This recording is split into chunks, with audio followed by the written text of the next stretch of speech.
Hello everyone, আমি মাহি। আমার নতুন একটি ব্লগে সবাইকে স্বাগত। আজকে যাচ্ছি মাতার বাড়িতে।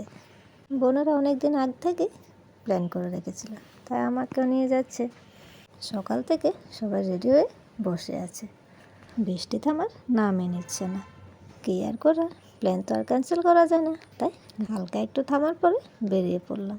মেয়েকে আর নিলাম না, কারণ বৃষ্টিতে ভিজলে ওর শরীর খারাপ করবে। তারপর বুক দেওয়ার জন্য লাইন ধরেছি। বৃষ্টির জন্য ভেবেছি মানুষ কমবে, কিন্তু প্রচুর মানুষ হয়েছে। পূজা দেওয়া শেষ হয়েছে, এবার মাকে দর্শন করে নিলাম। এটা হলো মন্দির। দেখো কত মানুষ হয়েছে। হালকা হালকা বৃষ্টিতে ভেজো সবাই লাইন দিয়ে পুজো দিচ্ছে। আমাদের মা অনেক জাগ্রত। এখানে দূর দূরান্ত থেকেও অনেক মানুষ আসে। তারপর মন্দিরটা প্রদক্ষিণ করে চলে গেলাম দিঘিতে। মাথায় একটু জল নিয়ে চলে গেলাম দোকানে। মেয়েকে তো আর আনতে পারলাম না, অনেক খারাপ লাগছে, তাই মেয়ের জন্য কিছু নিতে গেলাম।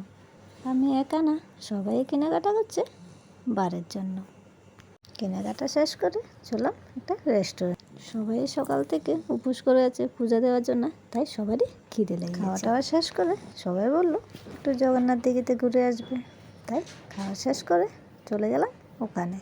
দিঘিটা দেখো অনেক বড়, নতুন করে কাজ করেছে। দিঘির পাড়ে চেয়ার দিয়েছে মানুষকে বসার জন্য, খুব সুন্দর হয়েছে।